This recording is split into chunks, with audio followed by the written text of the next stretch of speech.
নমস্কাৰ বন্ধু বান্ধৱীসকল, এই মুহূৰ্তত আপোনালোকলৈ লৈ আহিছোঁ এক গুৰুত্বপূৰ্ণ খবৰ। অৰুণোদয় আঁচনি সংক্ৰান্তত গুৰুত্বপূৰ্ণ তথ্য আপোনালোকৰ সৈতে শ্বেয়াৰ কৰিব যত্ন কৰিম। বন্ধুসকল, অৰুণোদয়ৰ পৰা কৰ্তন হ'ল হাজাৰ হাজাৰ মহিলাৰ নাম। পুনৰ কেনেকৈ আপুনি অৰুণোদয় আঁচনিত এণ্ট্ৰি কৰিব নিজৰ নাম, কি ক'লে এই সংক্ৰান্তত মুখ্যমন্ত্ৰীয়ে। গুৰুত্বপূৰ্ণ কিছু তথ্য আপোনালোকৰ সৈতে শ্বেয়াৰ কৰিব যত্ন কৰিম। মূল ভিডিঅ'টোলৈ যোৱাৰ আগতে আপোনালোকক জনাম সৰু এটা ৰিকুৱেষ্ট, এনেধৰণৰ ভিডিঅ'বোৰ নিতৌ পাবলৈ চেনেলটোলৈ নতুন আহিলে চেনেলটো ছাবস্ক্ৰাইব কৰি ল'ব। লগতে ভিডিঅ'টো যদি ফেচবুকত চাইছে পেজটো অৱশ্যে এটি ফ'ল' দিব, ভিডিঅ'টো বন্ধু বান্ধৱীলৈ শ্বেয়াৰ কৰি দিব। আহক বন্ধুসকল, আমি মূল ভিডিঅ'টোলৈ আগবাঢ়িছোঁ। বন্ধুসকল, অৰুণোদয় আঁচনিত এনে এক ধৰণৰ প্ৰব্লেম সৃষ্টি হ'ব পাৰে বুলি মই কিছুদিন আগতে আপোনালোকক অৱগত কৰাইছিলোঁ যে অৰুণোদয় আঁচনিৰ পুৰণা হিতাধিকাৰীৰ কাৰণে অগ্নি পৰীক্ষা আহি আছে আৰু এই খবৰখিনি সঁচা বুলি প্ৰমাণিত হ'ল। তো বন্ধুসকল, ইতিমধ্যে অৰুণোদয়ৰ পৰা কৰ্তন কৰা হৈছে ৰাজ্যৰ হাজাৰ হাজাৰ মহিলা হিতাধিকাৰীৰ নাম। কিন্তু পুনৰ আপুনি অৰুণোদয় আঁচনিত নিজৰ নাম এণ্ট্ৰি কৰিব পাৰিব, এই সংক্ৰান্তত কিছু সকাহ প্ৰদান কৰা হৈছে হিতাধিকাৰীসকলক। সেই তথ্যখিনি আপোনালোকক ধুনীয়াকৈ বুজাই দিব যত্ন কৰিম এই ভিডিঅ'টোৰ জৰিয়তে। সাজু হওক গাঁও সভালৈ, এই মাহৰ পৰা আৰম্ভ হ'ব গাঁও সভা। গাঁও সভাত উপস্থিত নাথাকিলেই অৰুণোদয়ৰ পৰা কৰ্তন হ'ব নাম।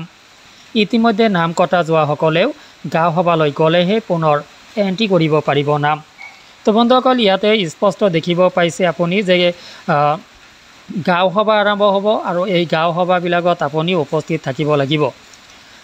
এতিয়া কথাটো হ'ল যে আপোনাৰ এই গাঁও সভাত কিয় উপস্থিত থাকিব লাগিব পুৰণা হিতাধিকাৰী বা নতুন হিতাধিকাৰীসকল, এই সংক্ৰান্তত কিন্তু স্পষ্টীকৰণ ইয়াতে নাই। ময়ো গম নাপালোঁ, বুজি নাপালোঁ।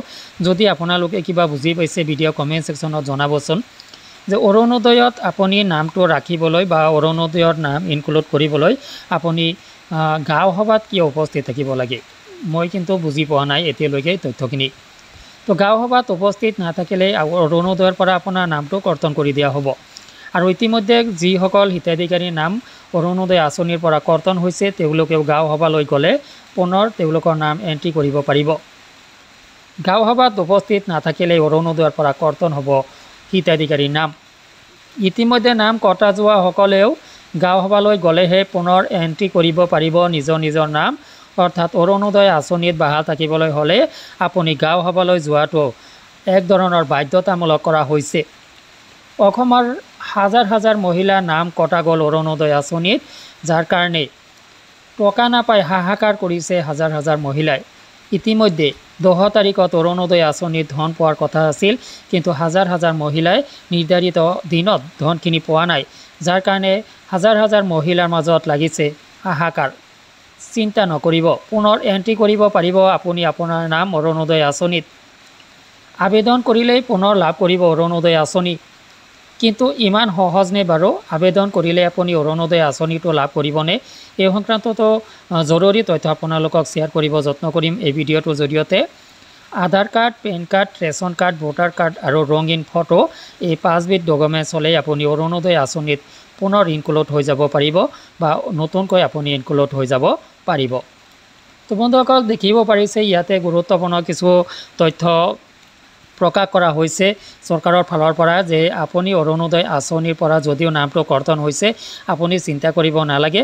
আপুনি অৰুণোদয় আঁচনিত পুনৰ এণ্ট্ৰি কৰাব পাৰিব আপোনাৰ নাম। নতুনসকলেও কৰাব পাৰিব এণ্ট্ৰি তেওঁলোকৰ নাম। ইয়াৰ বাবে আপোনাৰ 5বিধ ডকুমেণ্টছ লাগিব। ইয়াৰ বাবে প্ৰয়োজন হ'ব, আটাইতকৈ বেছি ডাঙৰ প্ৰত্যাহ্বান হ'ব বহু হিতাধিকাৰীৰ বাবে, সেইটো হ'ব ৰেচন কাৰ্ড।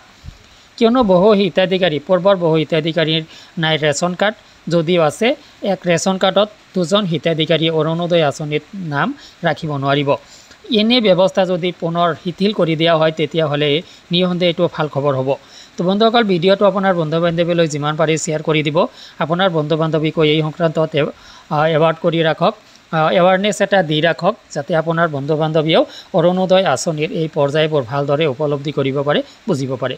ভিডিঅ'টো সংক্ৰান্তত যদি আপোনাৰ কিবা ক'ব লগা আছে ভিডিঅ' কমেণ্ট ছেকশ্যনত অনুগ্ৰহ কৰি জনাব। আজিলৈ এৰিছোঁ, ধন্যবাদ।